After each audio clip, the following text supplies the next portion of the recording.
Oi, gente, sejam muito bem-vindos, bem-vindas a mais uma live sobre saúde mental. Tudo bem? Estamos aí no dia 17/9, 6h30 da tarde, para falar sobre saúde mental.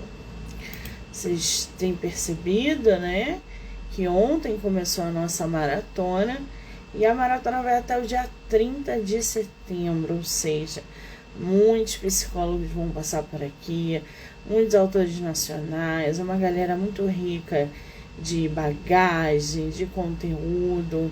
A gente vai falar de ontologia, bienal, feira, saúde mental e a gente vai falar sobre um monte de coisa.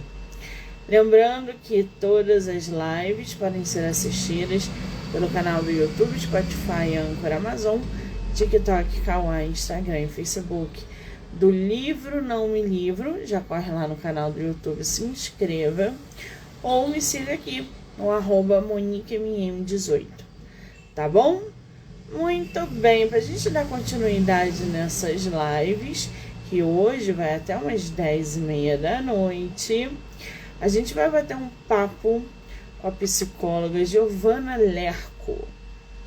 Ela que participa de antologia aqui no canal, super topou bater um papo com a gente sobre vozes do luto, tá? A gente vai trocar uma ideia com ela, o pessoal que está entrando, sejam muito bem-vindos, bem-vindas. Ó, a Giovana já tá aí, coisa boa.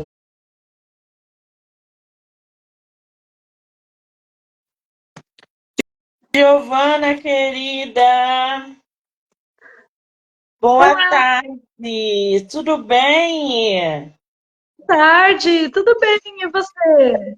Eu estou bem, você está me vendo e me ouvindo bem? Não tô conseguindo te ver, mas eu tô te ouvindo. Ah, eu também não estou te vendo, não, mas, Jura? mas isso é bug do Instagram. Deixa eu ver se o pessoal tá vendo nós duas aqui, peraí. Ah, nós duas estamos aparecendo, então não se preocupe, tá? Tá ótimo, é um prazer estar aqui com você hoje. Ai, que delícia! O prazer é meu poder finalmente conversar com você, te conhecer um pouquinho mais. Estou muito feliz de você estar em antologia aqui no canal. Aliás, é um privilégio ter uma profissional como você nos nossos projetos. Então, muitíssimo obrigada por tudo, pela paciência, pela dedicação, pela empatia principalmente em vir conversar com a gente, tá, querida?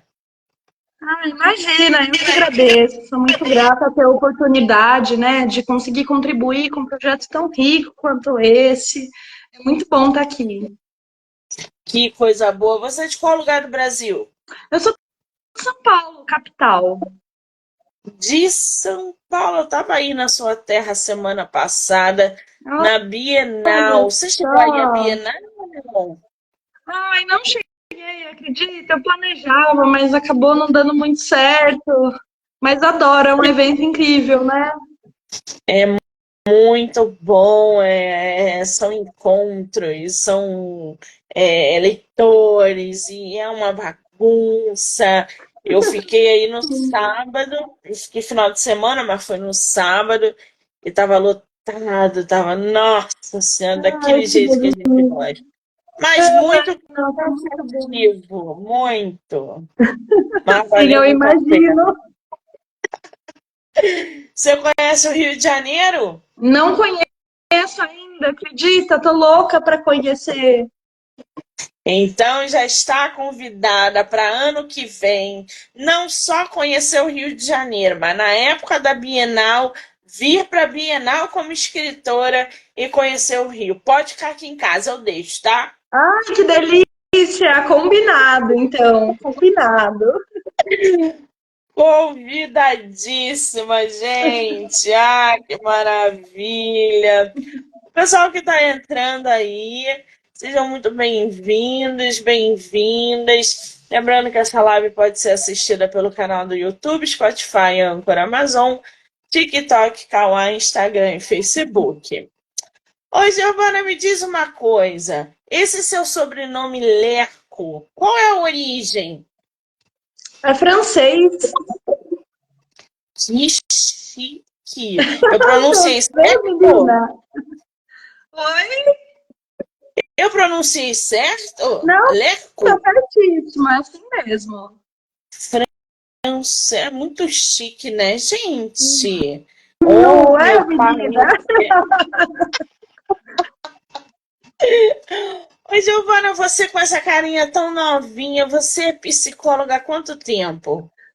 Sou psicóloga há 2 anos já, né? Me formei em 2022 e desde então eu venho atuando com a psicologia clínica, né? Mas antes disso eu também tive algumas experiências com alguns tipos de atendimento também. Ah, então hoje você trabalha mais em consultório, é isso? Isso mesmo. Hoje em dia a minha principal ocupação é ser psicóloga clínica em atendimentos psicoterápicos presenciais e virtuais. Ah, e você atende o quê? Todo dia? Todo dia, isso. Muito bem. Fala o seu arroba pro pessoal. Meu arroba é psi.giovanalerco. Tento sempre atualizar com conteúdinhos ali que podem ser relevantes sobre saúde mental, né? Então, quem quiser dar uma força. É verdade, o Instagram da Giovana tá muito bem produzido, tem uma paleta de cor linda, tá muito bem feito, você tá de parabéns. Gente, já segue ela lá, tá? @psi.giovana com dois N's, Lerco, tá bom? Ela que é psicóloga especializada em psicanálise. Aliás, você botou aqui na sua bio, né? Uhum. Especializada em psicanálise. Você é psicanalista, psicóloga, as duas coisas se fundem. Explica essa diferença pra gente, Gi. Isso, na verdade, eu sou psicóloga, né, de formação, fiz a pós-psicanálise e hoje em dia é essa abordagem que permeia os meus atendimentos psicológicos, né? É uma abordagem teórica, inspirada, né, em vários autores aí que fundam uma certa perspectiva, uma visão de mundo, uma visão de sujeito, né? É uma forma de se olhar ali o mundo. Muito bem. E essa participação em antologia é a primeira vez que você está ali se jogando na escrita, na publicação, ou você já escrevia antes da faculdade, por exemplo? Não, é a primeira vez, né? Antes disso eu ficava muito presa na escrita acadêmica, né? Então, produção de projetos, artigos, mas quando eu vi sobre essa antologia, eu vi como uma oportunidade de dar voz a um tema que precisa ser falado, né? Que muitas vezes é silenciado socialmente ali, o luto sempre é uma situação difícil. Então, acredito que seja uma oportunidade incrível da gente trazer esse tema à pauta, né? Falar um pouquinho sobre e dar essa voz a quem precisa. Exatamente. A Giovana está se referindo, gente, a essa antologia daqui do canal. Vozes do Luto, a dor de quem fica.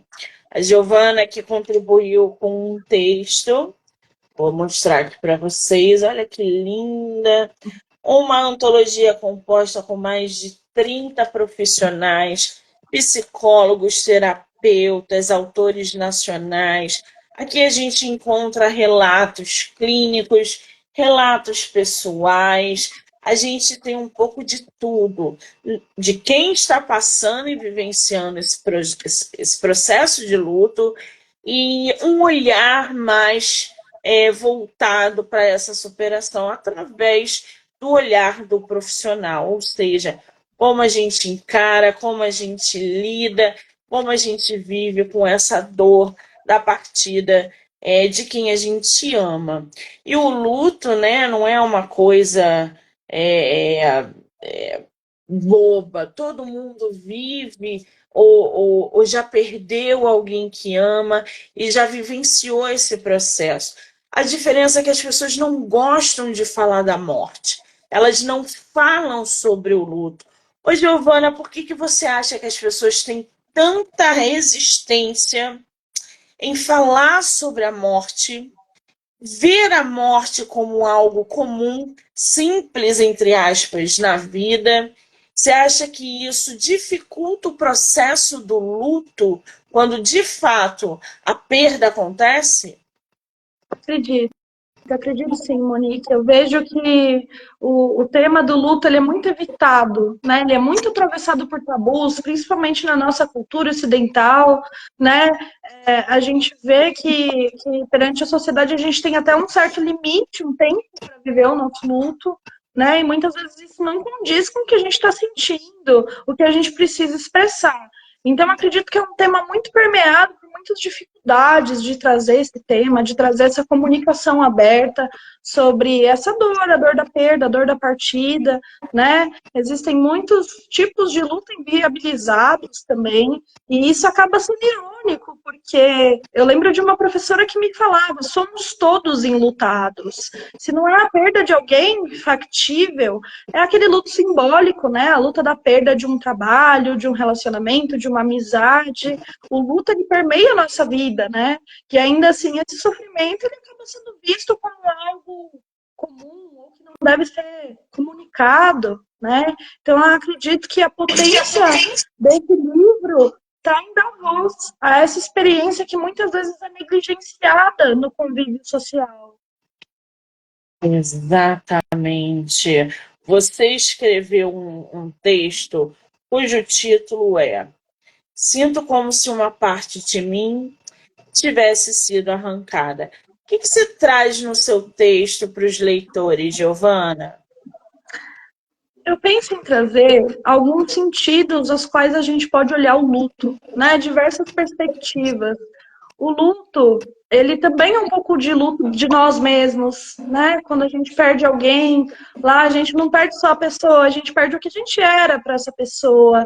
Então, eu ouço muito esse relato, né? Quando eu trabalho com luto hoje em dia, né? Eu faço parte de um instituto de apoio ao luto, em que a gente acolhe muitas pessoas que trazem relatos similares, falando que não existe mais espaço social para falar sobre isso, né? Que passou 5, 10, 15 anos daquela perda e ninguém mais tem aquela paciência de ouvir, né? De novo, toda essa dor, toda essa angústia. Então a gente vê um assunto importantíssimo sendo silenciado. Então, meu objetivo com o texto foi ampliar um pouco a perspectiva do sentido do luto. Ele pode ser visto de diversas perspectivas e ressaltando que, além de ser um assunto muito subjetivo, que cada pessoa vai lidar de uma forma, também é um tema da saúde mental, né?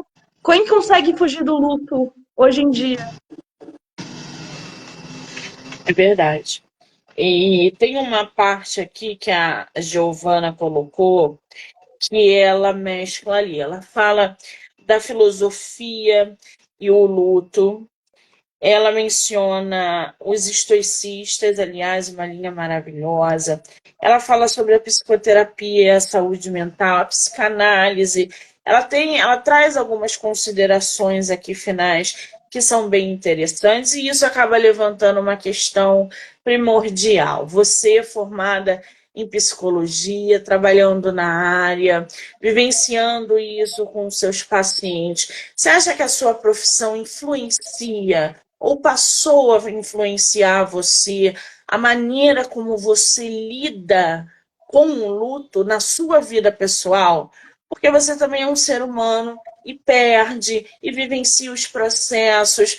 Como é que a psicologia te ajuda a lidar com perdas? Perfeita, perfeita colocação. Enquanto eu trabalhava com luto diariamente, né, no instituto qual eu faço parte como voluntária, eu perdi minha avó, né? Então, eu também tive que lidar com uma perda que eu estava ali sendo uma facilitadora e me vi como sujeito daquilo. Então, como eu poderia usar esses recursos ao meu favor, né? Então, eu vejo que o luto, ele é uma experiência que desperta muitas emoções, e emoções extremamente complexas, né? Fica difícil a gente tentar criar um raciocínio simples para explicar a dimensão da perda para nós.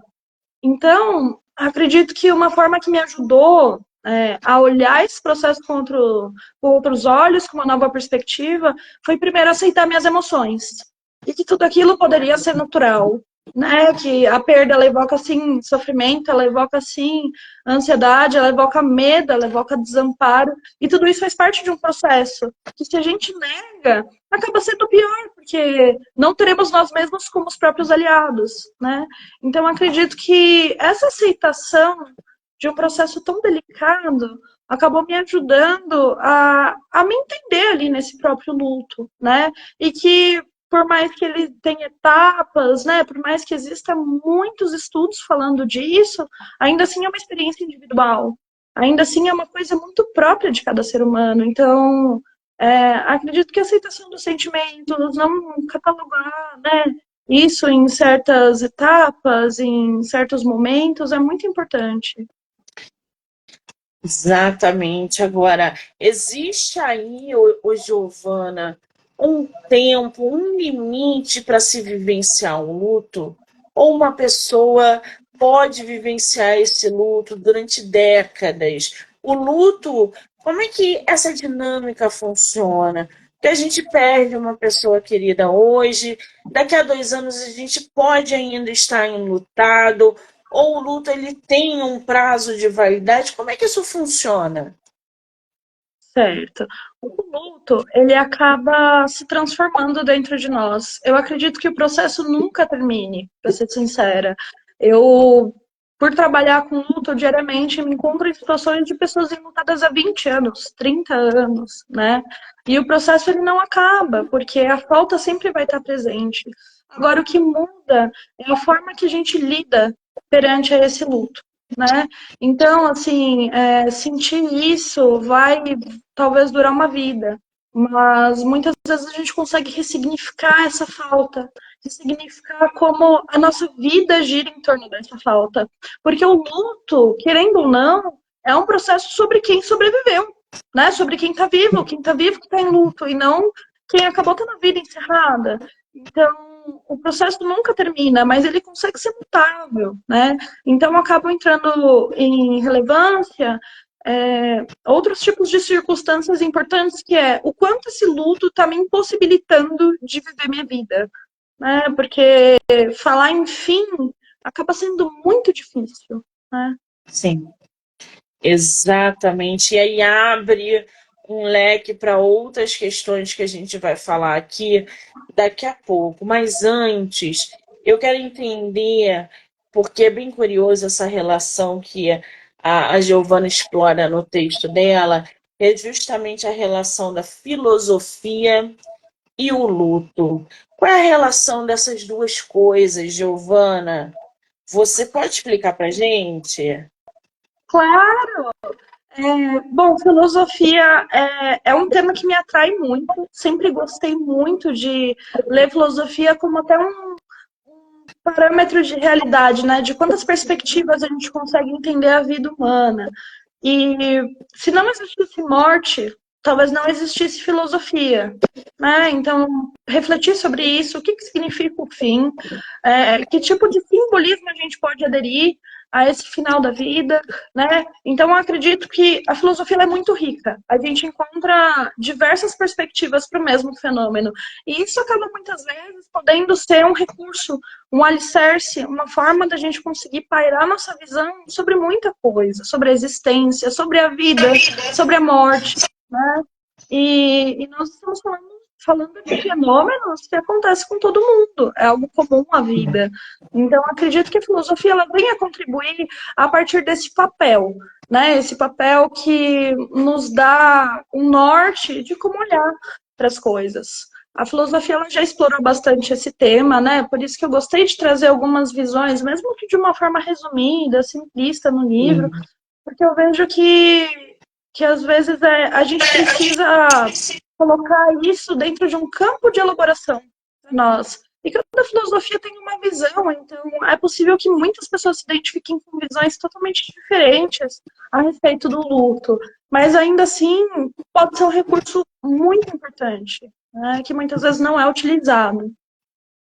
Exatamente, sobre o luto, né, e a morte. Existem várias formas da gente encarar a morte e o luto, porque parece que é a mesma coisa, mas não é, gente. A gente nem sempre lida com a morte da mesma forma que a gente encara o luto, e vice-versa. Quando a gente sente isso na pele e vivencia isso, é quando a gente percebe essa diferença. E tem uma outra coisa que você colocou aqui no seu texto que eu adoro, porque é uma linha que eu conheci recentemente. Aliás, eu recebi um autor estoico ano passado aqui no projeto, onde veio me trazer várias questões sobre o estoicismo, né? Que é uma linhagem maravilhosa, que abre a tua mente de uma maneira magnífica. E você vem justamente falando sobre essa linhagem estoica, que acredita que a verdadeira felicidade vem da virtude do domínio sobre as paixões, alcançando por meio da aceitação racional dos eventos da vida. Oi, Giovana, quando você citou aqui o estoicismo, o que você quer passar para os teus leitores com mais esse leque que vem agregando na tua história? Porque nem todo mundo conhece o estoicismo, algumas pessoas desconhecem e não entendem a linha deles, né? Então você acrescentou aqui no teu texto que eu achei sensacional. Eu queria que você explicasse para a gente um pouquinho por que você abordou essa parte também do luto na visão estoica? Perfeito. Bom, como você acabou de mencionar, né, essa questão do estoicismo se vê como uma aceitação racional às coisas. O estoicismo tem como uma certa premissa a gente fazer uma distinção entre coisas que a gente pode ter uma certa influência, mudar o rumo, né, e coisas que não, que estão longe do nosso controle, que estão longe do nosso alcance, né, as quais muitas vezes a gente paira por sentimentos de impotência, né, angústia, e acredito que isso acaba fazendo parte mesmo, né? É natural vivenciar esse tipo de sentimento em situações como o luto, mas ainda assim, a aceitação racional muitas vezes não significa exatamente a gente entender que por, por ser um fenômeno natural, tá tudo bem, vai acontecer e vou ficar bem com isso. Não, mas é o fato de não lutar contra, né? Entender que existem eventos que realmente fogem do nosso controle. E perante isso, a gente pode sim sofrer, a gente pode sim ter sentimentos sobre isso, mas não sentir que seria a nossa responsabilidade de alguma forma mudar o curso do que está acontecendo.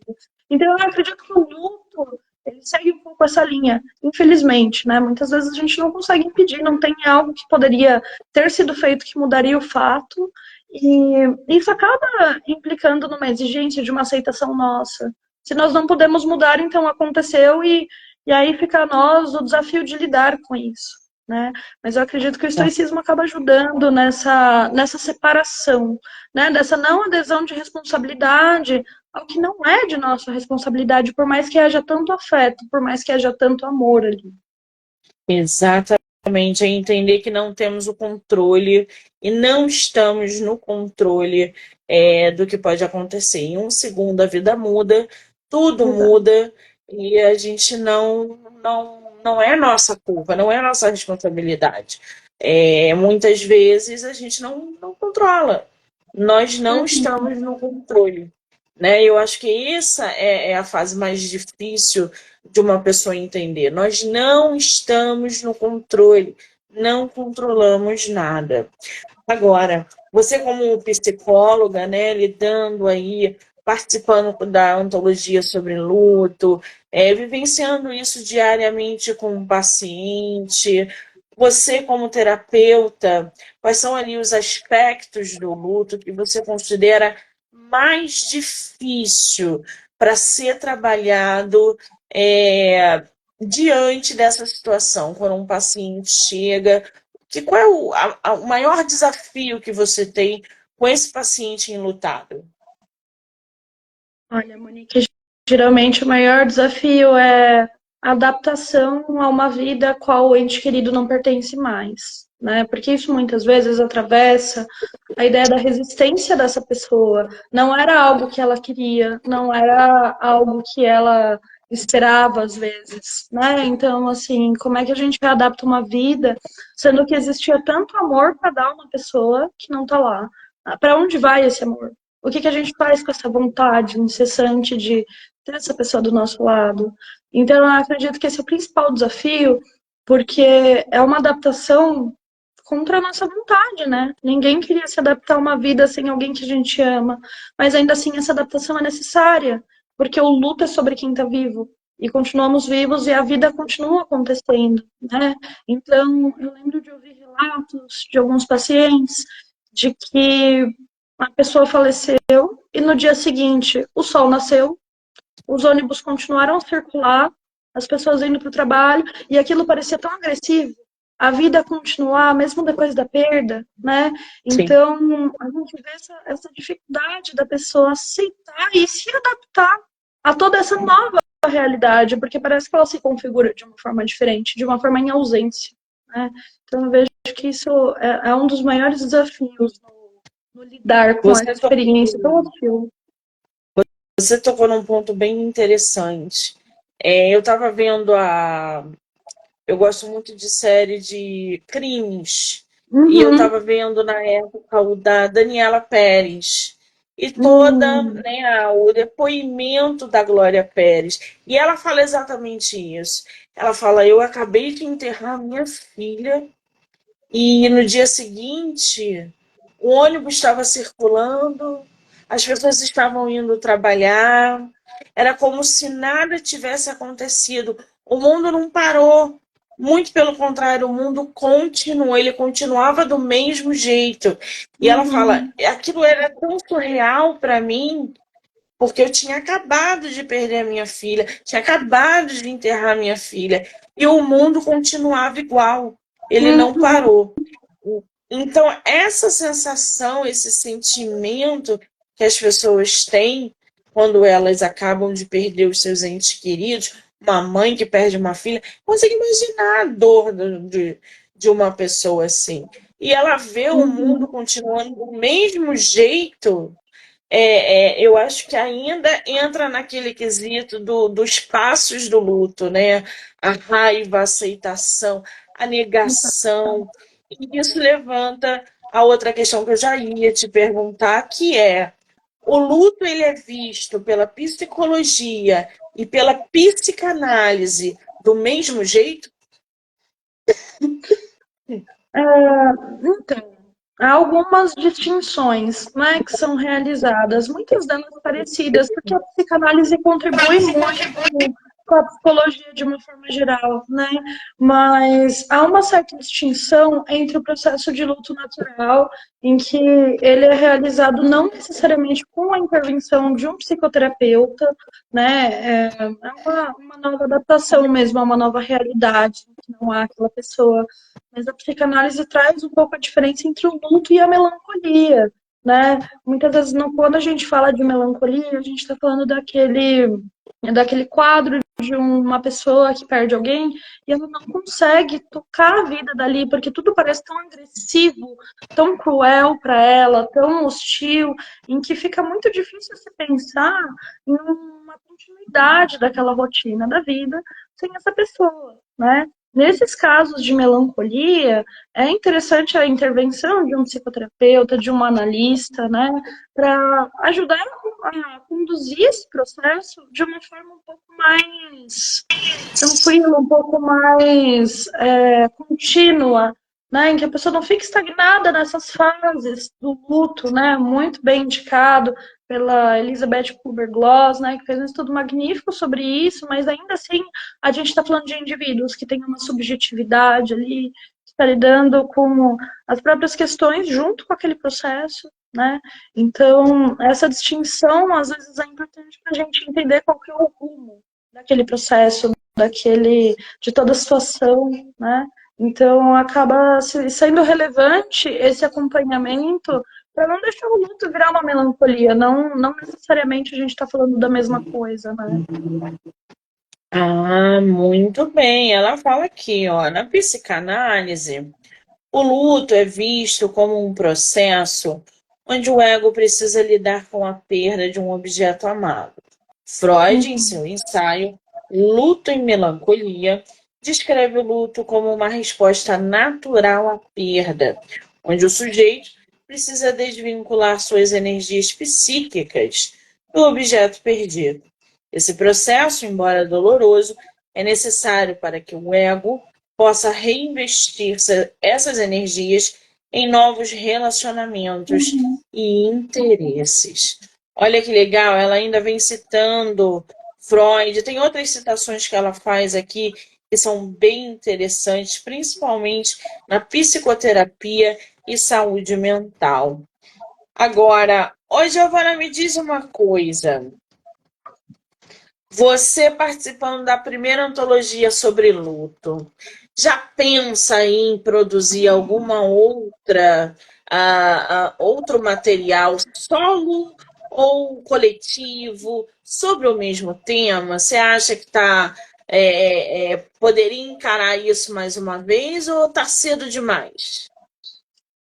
Acredito que sim, viu, Monique? Eu tenho interesse em, de repente, em algum momento, pensar em um livro que você vai escrevendo junto com o leitor, né, para pensar sobre o luto. Acredito que a gente tem algumas técnicas muito ricas na psicologia e nesse campo já não tão da psicanálise, né, de ajudar e incentivar a pessoa que está passando por um luto, o enlutado, a conseguir se expressar, a de repente fazer um diário das emoções, verificando como a mesma situação aflige ele em diferentes formas, né, ao longo da semana, do mês, e conseguir trazer uma certa conscientização desse processo, porque não é um processo simples, é um processo extremamente complexo, é um processo doloroso, né?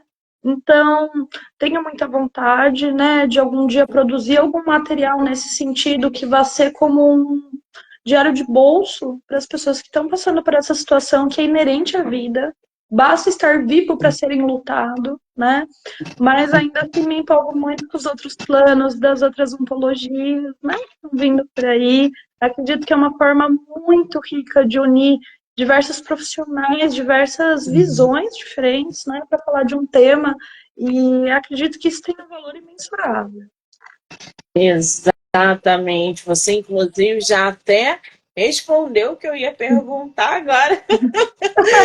Bom, e essas antologias, né, não só aqui do canal, mas outras antologias sendo produzidas sobre saúde mental, né, a literatura como em si, ela pode estar contribuindo justamente para ampliar esse diálogo sobre o luto, sobre depressão. A gente está no mês, o Setembro Amarelo, nunca se teve tantos livros abordando a depressão, o suicídio, e nunca se teve tantas leitoras e leitores, pessoas procurando sobre o assunto, através de páginas de livros, de coletâneas, de antologias.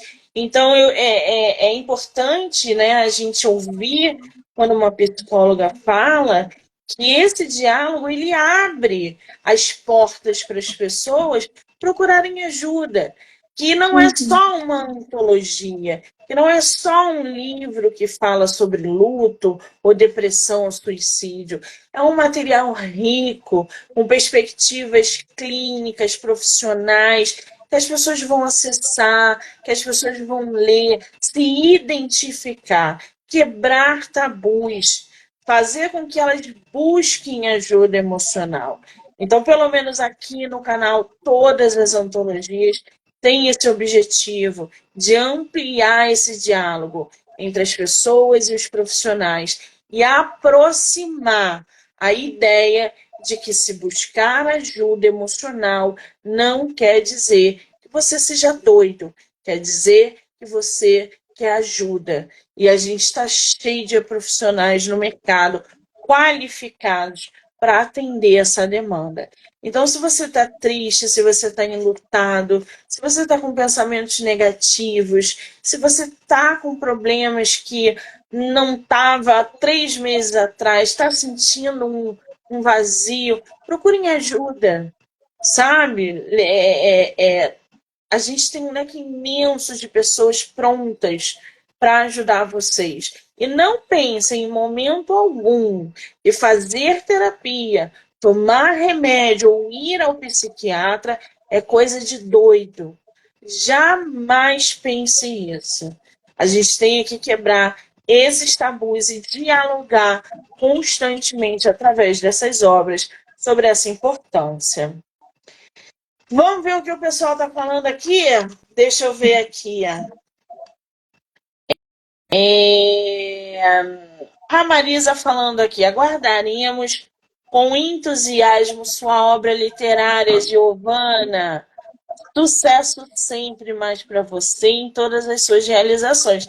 Tá cheio de fã da Giovana no.